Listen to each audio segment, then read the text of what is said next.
Voilà, bonjour tout le monde et bienvenue chez Soluscrap. On se retrouve aujourd'hui pour une vidéo un petit peu assez courte. Donc on le rappelle, vous êtes chez Soluscrap, société française spécialisée dans le rangement et dans l'organisation. Vous avez toutes les informations pour retrouver nos réseaux sociaux, notre site web, le lien vers les fiches produits, enfin nos catalogues interactifs en dessous de la vidéo. Donc cliquez sur le plus et vous allez voir toute la partie de description de la vidéo dans laquelle vous retrouvez toutes les informations.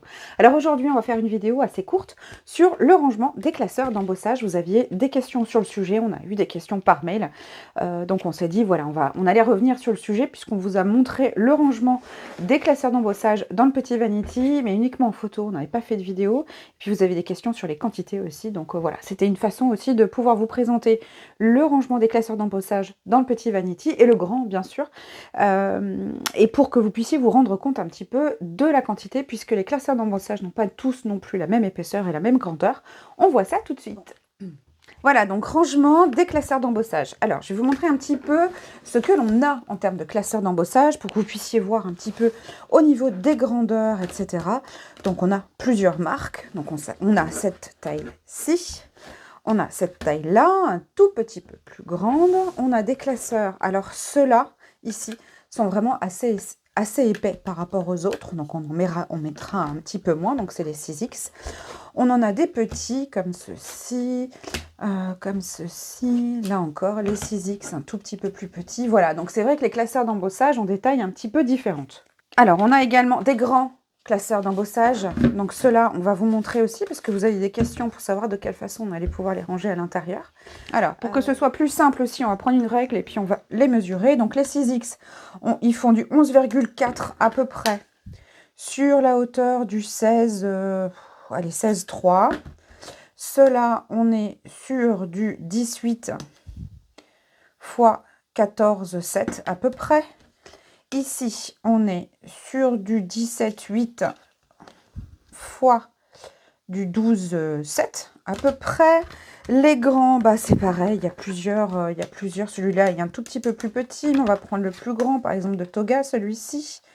Alors là, bah, on est sur du 14,8 x 21, donc là, c'est vraiment du A5. Vraiment du A5, 4 en 2. Ceux-là, on a vu. Ceux-là, les petits, on est sur... Les petits, c'est moins dérangeant. On est sur du 7,7, 7,6 x 12,6 à peu près. Ceux-là, un tout petit peu plus petit. Ceux-là, il y a moins d'intérêt puisqu'ils passent partout, hein, de toute façon, au niveau du rangement. Voilà, alors j'ai remis tous les classeurs d'embossage à l'intérieur du vanity, comme ça vous allez pouvoir vous rendre compte à peu près. Je vais compter pour vous dire à peu près combien j'en ai, mais regardez, par rapport à un rangement rigide, quand on a un rangement en tissu, on a bien évidemment des latitudes. J'ai encore un peu de place ici, hors compartiment, ou alors là, j'ai encore de la place dans mes compartiments, vous voyez, pour pouvoir en mettre encore plus. J'ai aussi de la place un petit peu sur les côtés, en fonction de ce que je mets à l'intérieur. Tant que ça ne pousse pas trop sur les bords, je peux utiliser aussi les côtés. Donc par exemple, les petits classeurs d'embossage rentreraient bien évidemment sur le côté. Les classeurs d'embossage ici, on va dire un peu plus classiques, que l'on retrouve un peu plus fréquemment, peuvent se ranger aussi de cette façon-là. Donc sans l'insert, vous pouvez, si vous en avez beaucoup, bien évidemment, vous pouvez imaginer pouvoir en mettre beaucoup, beaucoup, beaucoup en grand oignon sur tout le long. Donc là, j'ai l'équivalent de 8 classeurs d'embossage 6X, ceux-ci, qui sont un peu plus épais que la normale. Ceux-là, les grands, j'en ai 2. Ceux-là, j'en ai à peu près 18. Ceux-là, les petits, j'en ai 3. Et ici, 3. Bien entendu, voilà, ici, si je fais ça, j'ai quasiment la place de mettre encore tout ça, toute cette capacité-là à l'intérieur du vanity. Pour ceux-là qui font effectivement A5, vous ne pourrez pas les rentrer dans le petit vanity. C'est pas possible. En hauteur, ils sont un tout petit peu trop grands aussi, au niveau de la hauteur. Je vais vous montrer. Hop. Voilà. Alors là, je vous montre avec un grand vanity où on a rangé des clipbox à l'intérieur. Donc c'est l'avantage de pouvoir vous montrer que l'on peut vraiment mixer à l'intérieur des vanities tout notre matériel. Puisque là, par exemple, je peux faire une moitié boîte et moitié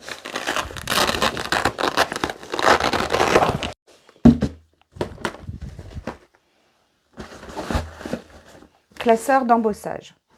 Donc là, c'était vraiment pour vous montrer l'intérêt, parce qu'effectivement, vous allez pouvoir mettre des classeurs d'embossage sans le compartiment, effectivement, dans le vanity. Alors, il faut que vous en ayez beaucoup pour pas que ça tombe, vous voyez, comme ceci.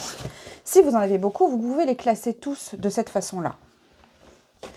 L'avantage de travailler avec des compartiments, quand on déploie un peu plus les vanities, c'est qu'on peut, sans bouger vraiment en 2 minutes, on enlève l'insert et on peut organiser nos vanities en fonction de nos besoins, en fonction du matériel qui grandit peut-être en quantité dans nos affaires ou qui rétrécissent aussi, mais on peut aussi s'organiser de cette façon-là. Et puis, peut-être qu'à un moment donné, je vais vouloir faire un tri avec mes clickbox. Donc ça, c'est l'intérêt aussi de pouvoir avoir des rangements séparés comme ça dans plusieurs boîtes. C'est de pouvoir vraiment moduler en fonction de nos envies, en fonction de l'année, de pouvoir moduler nos rangements sans avoir à le remettre en question tout le temps. Là, par contre, effectivement, vous voyez, au niveau des pochoirs A5, alors je vais enlever cette partie-là de boîte, mais vous pourriez être à même de ranger, voilà, vos classeurs d'embossage à 5, les petits d'un côté et les autres de ce côté-là. Alors, bien entendu, maintenant qu'on a parlé rangement c'est bien, parler organisation, c'est encore mieux, puisque quand on a beaucoup de classeurs d'embossage, comment est-ce que l'on va faire pour pouvoir retrouver le classeur d'embossage que l'on veut utiliser dans ses affaires, et comment on veut choisir aussi, puisque soit j'ai mes classeurs d'embossage, et puis voilà, je les passe en revue les uns des autres, en me rendant de temps en temps, peut-être pas bien compte du rendu par rapport à mon projet, soit on organise Moka, puisque Moka sert aussi et va vous servir aussi pour vos classeurs d'embossage. Donc là, par exemple, on a tout ce qui est pochoir et classeur d'embossage. Donc, même en n'ayant pas du tout mon matériel sous les yeux, donc là, je vais vraiment faire exprès de ne pas avoir mes classeurs d'embossage sous les yeux, je vais pouvoir me dire, voilà, j'arrive en fin de journée, ou alors je me dis, tiens, j'ai envie de faire un projet pour telle chose ou telle chose. J'aimerais bien utiliser mes classeurs d'embossage. Qu'est-ce que j'ai comme classeur d'embossage et qu'est-ce que je vais pouvoir utiliser? Alors, voilà, j'ai fait mes fiches, c'est-à-dire que quand je reçois mes classeurs d'embossage, la chose qui m'intéresse, c'est de pouvoir les tester. Donc, je vais pouvoir les tester et puis en même temps, je vais pouvoir faire mon rangement. Donc là, on vous renvoie à toutes les vidéos courtes et explicatives que l'on a faites sur la méthode Moka. Vous y accédez depuis la page d'accueil de notre site. Vous avez une page dédiée à la méthode Moka avec toutes les vidéos explicatives. On ne va pas revenir sur vraiment la méthode là aujourd'hui dans cette vidéo parce qu'on essaie de faire court. Donc du coup, on a voilà, tous nos classeurs d'embossage et c'est comme ça que je vais choisir. Alors on peut les trier par marque ou alors là on est vraiment sur des classeurs d'embossage, c'est des fonds. Donc faire un tri, c'est peut-être un peu compliqué. Ça l'est peut-être par marque, on va pouvoir se démarquer. Ou alors, on arrive quand même à faire un petit tri entre les fleurs, quelque chose de peut-être un peu steampunk, etc. Mais voilà comment je vais pouvoir choisir le classeur d'embossage que j'ai envie d'utiliser.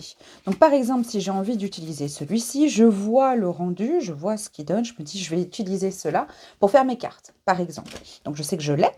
Là maintenant, en fonction de vos rangements, de ce que vous utilisez comme rangement, de votre environnement, de vos rangements, etc., vous allez vous organiser de différentes façons.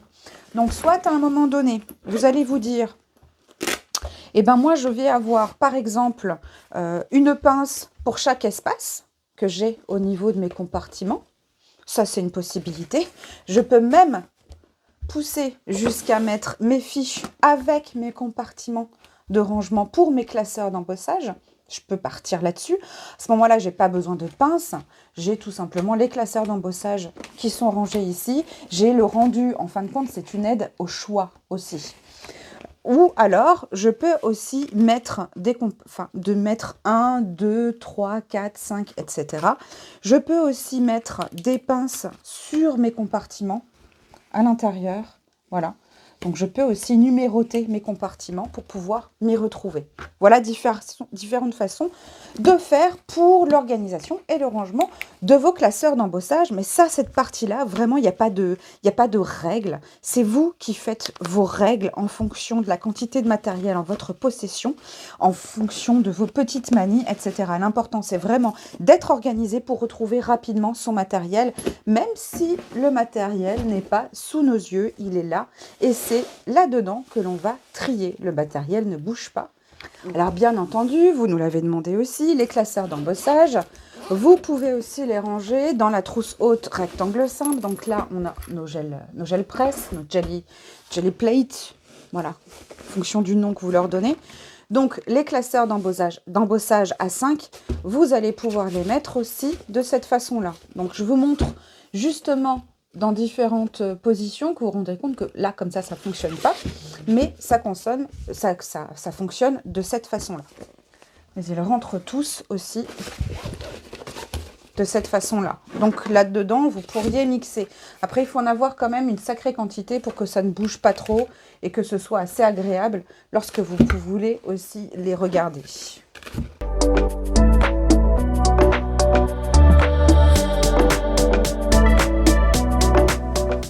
Voilà, donc là, j'ai l'équivalent de tout mon vanity, plus des A5 ici, à l'intérieur de la trousse rectangle haute. Et dans la trousse rectangle haute, alors là, ce sont, ah oui, je vous ai pas dit ça non plus, mes fiches, elles sont au format A6. Les A5 aussi, je les ai fait sur une feuille A6. Je n'ai pas besoin d'avoir forcément le gabarit A5 pour me rendre compte du motif. Par contre, sur ma fiche, si je m'en souviens plus, je peux très bien noter dessus au crayon, attention, format A5, par exemple, ou format, si vous en avez des plus grands, des formats un peu plus grands. Mais quand on a un motif qui se répète, inutile de le faire sur un grand gabarit, le motif se voit, je sais que c'est un format A5, que j'ai un petit peu plus de latitude au niveau de la grandeur, et ça me suffit. Et si je veux, par exemple, comme je vous l'ai montré tout à l'heure, voilà, dans la trousse haute, vous avez des petits compartiments de côté, ça me permet de mettre aussi des petits essais ou voilà, les tests ou les fiches que j'ai faites au niveau de mes classeurs d'embossage.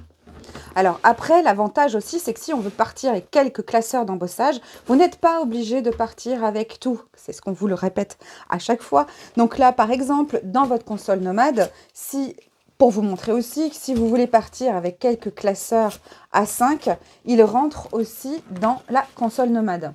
Voilà. Et puis bien sûr, les plus petits rentrent parfaitement à l'intérieur et rentrent même ici dans les pochettes derrière. Voilà, donc vous pouvez partir avec quelques classeurs d'embossage avec vous pour vos ateliers. Ici, vous voyez aussi la trousse haute, c'est vrai que je ne vous ai pas montré, mais vous avez encore beaucoup de marge pour pouvoir en ranger. Donc voilà ce qu'on a pu vous dire sur le rangement des classeurs d'embossage. Alors il existe déjà une vidéo sur le sujet classeurs d'embossage, rangement dans la partie méthode Moka. Donc on vous invite à aller sur le site, d'aller voir méthode Moka. Vous verrez une partie comment ranger ces classeurs d'embossage avec d'autres produits de la CAMS du scrap. Donc là vous avez vu c'est un petit peu difficile. Il faut que des fois je me freine un petit peu parce que sinon je partirai sur d'autres façons de ranger sur d'autres choses, puisqu'il y a le rangement, mais l'organisation est aussi assez importante pour pouvoir s'organiser au quotidien. Donc n'hésitez pas à aimer cette vidéo, commentez, dites-nous si vous avez eu toutes les informations sur ce rangement des classeurs d'embossage dans nos produits. En ayant vu la vidéo précédente, est-ce que vous avez des questions supplémentaires sur le rangement de ces classeurs d'embossage? On va faire un catalogue interactif, donc tout ça, c'est encore des choses, c'est une mine d'informations qui prend beaucoup de temps à mettre en place. Donc là, on fait un catalogue à chaque fois par produit ou par type de matériel. On est en train de voir pour pouvoir regrouper tout ça dans un seul et même document, mais il faut aussi pouvoir voir une plateforme qui supporte aussi toutes les informations que l'on met dans ce document. Enfin voilà, toujours pour vous faciliter la vie à rechercher des solutions de rangement et d'organisation en fonction de nos produits ou en fonction du matériel. Donc là, c'est pareil, les catalogues interactifs, vous y accédez depuis la page d'accueil du site. Tout est concentré sur la page d'accueil du site, en haut, en pied de page et sur le centre, vous avez toutes les informations qui vous redirigent ensuite vers les informations qui vous intéressent. Voilà, donc n'hésitez pas à liker, à vous abonner à notre chaîne YouTube, ne pas oublier de cliquer sur la petite cloche pour pouvoir être informé dès qu'une vidéo arrive, une nouvelle vidéo arrive sur notre chaîne. Et puis, on vous dit à la prochaine vidéo. Ciao, ciao!